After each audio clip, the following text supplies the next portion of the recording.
Il faut que nous, chefs d'État africains, nous arrêtons de nous comporter donc en marionnettes qui dansent à chaque fois que les impérialistes tirent sur les ficelles.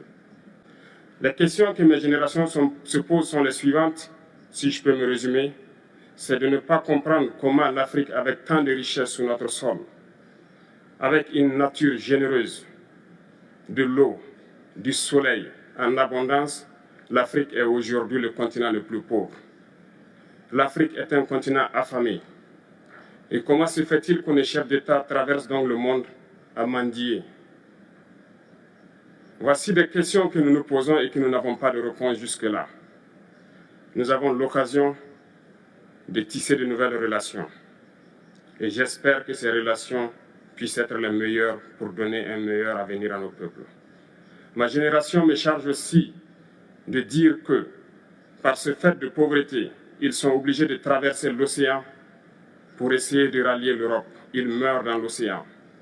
Mais que prochainement, ils n'iront pas traverser parce qu'ils viendront devant nos palais pour chercher leur pitance quotidienne.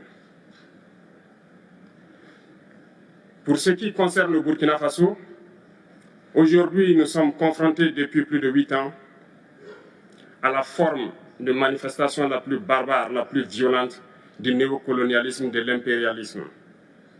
L'esclavage qu'on tend encore à nous imposer. Nos dévanciers nous ont bien appris une chose. L'esclave qui n'est pas capable d'assumer sa révolte ne mérite pas que l'on s'apitoie sur son sort. Nous ne nous apitoyons pas sur nos sorts, on ne demande pas que quelqu'un s'apitoie sur notre sort. Le peuple burkinabé a décidé de lutter contre l'île terroriste en mesure de relancer son développement. Dans cette lutte, des vaillants peuples, des vaillantes populations se sont engagées à prendre les armes face au terrorisme, ceux que nous avons affectueusement appelés les VDP, des volontaires. Nous sommes surpris de voir les impérialistes traiter ces VDP de milices et de tout type. C'est décevant, parce qu'en Europe, lorsque des peuples prennent les armes pour défendre leur patrie, on les traite de patriotes. Nos grands-pères ont été déportés pour sauver l'Europe. Ce n'était pas avec leur consentement, contre leur gré. Et bien au retour, on se rappelle bien qu'à Tiaroy, lorsqu'ils ont voulu revendiquer leurs droits élémentaires, ils ont été massacrés. Cela ne fait rien donc. Lorsque nous, peuple, nous décidons de nous défendre, on nous traite de milices. Mais là n'est pas le problème.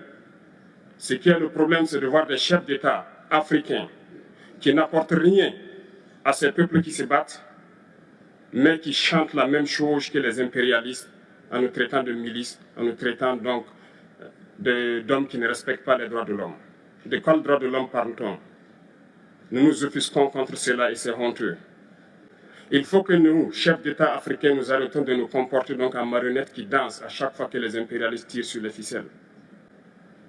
Hier, le président Vladimir Poutine a annoncé donc l'envoi de céréales en Afrique. Nous sommes bien contents. Nous lui disons merci pour cela. Mais aussi, c'est un message passé à nous, chefs d'État africains, parce qu'au prochain forum, nous ne devrons pas venir ici sans avoir assuré, pour ceux qui ne connaissent pas la guerre, l'autosuffisance alimentaire de nos peuples.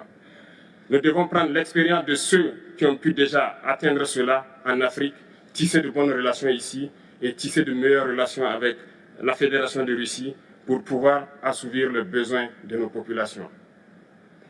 Je ne serai pas peut-être long, le temps imparti est très court. Nous sommes obligés de nous arrêter à un moment donné. Mais je voudrais terminer en disant que nous devons donc rendre hommage à nos peuples qui se battent. Gloire à nos peuples, dignité à nos peuples, victoire à nos peuples. La patrie ou la mort, nous vaincrons. Merci, camarades.